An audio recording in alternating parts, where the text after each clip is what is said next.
man who would come to control 90% of America's oil didn't start with power or privilege. He started with a ledger, a quiet, disciplined man from Cleveland, fascinated by numbers, order, and precision.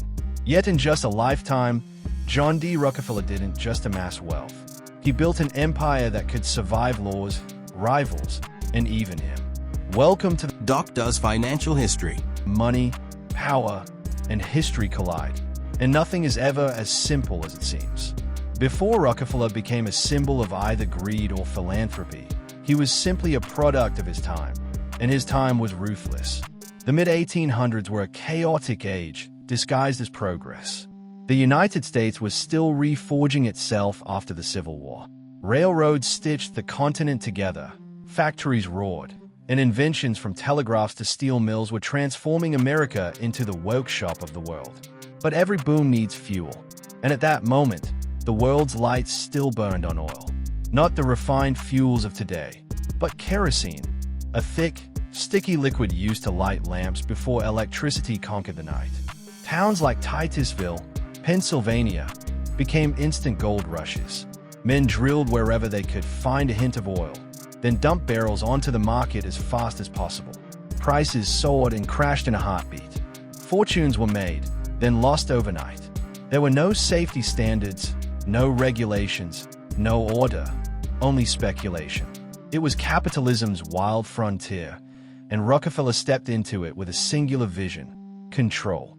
Born in 1839 to a devout Baptist mother and a father who traveled the country as a con man, Rockefeller learned early that chaos was sin and discipline was salvation. At 16, he became a bookkeeper, and it was here he fell in love with the beauty of balance sheets. "I would rather earn 1% on 100 men's efforts than 100% on my own," he once said. And when he turned to oil, he didn't see fortune, he saw waste. Dozens of refineries fought over pennies. Profits leaked like spilled oil, and inefficiency was everywhere. In 1863, Rockefeller invested in a small refinery in Cleveland.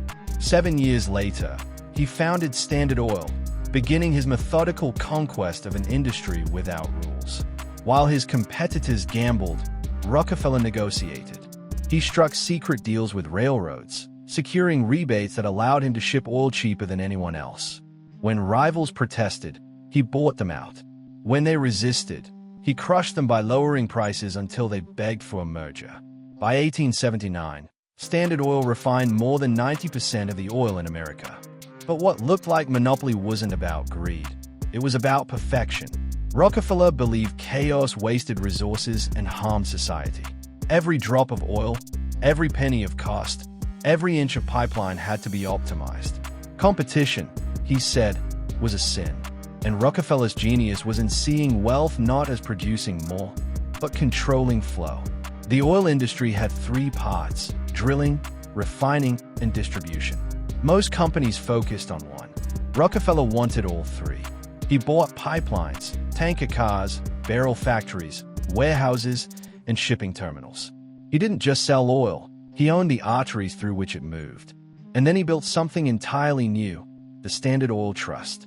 In 1882, dozens of subsidiaries were tied under a single management board, controlling production, pricing, and profits across multiple states. It was the first corporate superstructure, the blueprint for modern conglomerates. The word trust would come to mean monopoly. Rockefeller's efficiency drove kerosene prices down by nearly 80%. Consumers benefited, but rivals cried tyranny. Politicians sensed danger. Standard Oil was becoming a government unto itself, an invisible empire of pipelines, lawyers, and accountants. Journalists began calling Rockefeller the most hated man in America.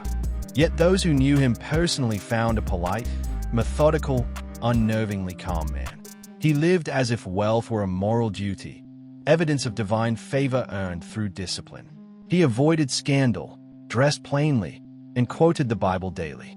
Reinvestment was sacred. Rockefeller told his employees that thrift was virtue and waste was sin. But power breeds backlash. In 1904, investigative journalist Ida Tarbell, whose father had once been ruined by Rockefeller's tactics, published the history of the Standard Oil Company. Her expose detailed secret railroad deals, predatory pricing, and coercive buyouts. The public was outraged. Standard Oil had become the face of unchecked capitalism, Rockefeller the emblem of monopoly. That same year, the government struck back. Using the Sherman Antitrust Act, federal prosecutors moved to dismantle the most powerful corporations in America. Standard Oil was the target. 7 years of legal battles culminated in a 1911 Supreme Court verdict. Standard Oil was a monopoly and had to be broken into 34 independent companies. Headlines declared it a victory for democracy. Rockefeller had been defeated. But the story didn't end there. It evolved. He owned a quarter of the stock in each of the new companies. When Standard Oil split, investors flocked to buy the fragments. The combined market value of the resulting firms, Exxon, Mobil, Chevron, Amoco, tripled within a year. Rockefeller woke up richer than ever. The government had shattered his empire, yet diversified his wealth. By 1913, he became the world's first billionaire. Adjusted for inflation, his fortune would exceed $400 billion today, larger than Musk, Bezos, and Buffett combined. And he achieved it not through invention, but through architecture, designing a system that could reproduce wealth indefinitely. Rockefeller's genius extended beyond business. He understood that power without legitimacy invites destruction. So he reinvented himself as a philanthropist. Hundreds of millions poured into universities, medical research, and public health. The Rockefeller Foundation helped eradicate diseases like hookworm and yellow fever, shaped modern education, and even influenced the creation of the United Nations. Cynics saw image laundering. Admirers called it visionary. Either way, it worked. The robber baron became the benefactor. He also built a blueprint every billionaire since has followed. Dominate an emerging market, resist regulation until unstoppable, then rebrand through philanthropy. Governments may catch up, but your fortune has already moved elsewhere. Public opinion shifts. Your name is carved into hospitals and museums. The systems Rockefeller built multiplied. His trust model became corporate America's foundation. Vertical integration, controlling production to sale, became Apple, Amazon, Tesla. Foundations and policy networks became soft power. Even his supposed defeat, the antitrust breakup, became a playbook. Governments later tried to break up AT&T and regulate big tech. History repeated itself. Fragments often grew stronger than the original. Rockefeller had shown that money, once massive, behaves like matter under gravity. You can't destroy it, only redistribute its orbit. By his death in 1937, Rockefeller had lived long enough to see oil transform the world. Automobiles, airplanes, plastics, electricity. The substance that lit lamps in his youth became the bloodstream of civilization. Through his family foundations and investments, his fortune quietly evolved into new forms of power in finance, industry, and politics. But his most enduring legacy is psychological. He taught that wealth isn't luck, it's engineering. He didn't discover oil, he discovered leverage. Control infrastructure, control the economy. Control narrative, outlive it. Today's monopolies, tech, energy, data, follow the same rules. They scale fast, dominate markets, apologize only after winning. It's the same play, now in a new century, running on the Rockefeller algorithm. And like all great systems, it hides in plain sight. We call it progress, efficiency, innovation. But underneath, it's simple. Consolidate chaos into order and own the flow of value. Rockefeller's life was a paradox, Sunday school preacher and ruthless competitor. He gave away half his fortune while ensuring the rest never stopped compounding. To him, it wasn't contradictory, it was divine. I believe the power to make money is a gift from God, he said. History suggests otherwise. It was a gift from design, and he designed it better than anyone. The government could break up Standard Oil, but not the idea behind it. That idea became capitalism's invisible skeleton. Multinational corporations, monopolies disguised as markets, wealth multiplying faster than nations can tax it. We live inside Rockefeller's architecture, whether we like it or not.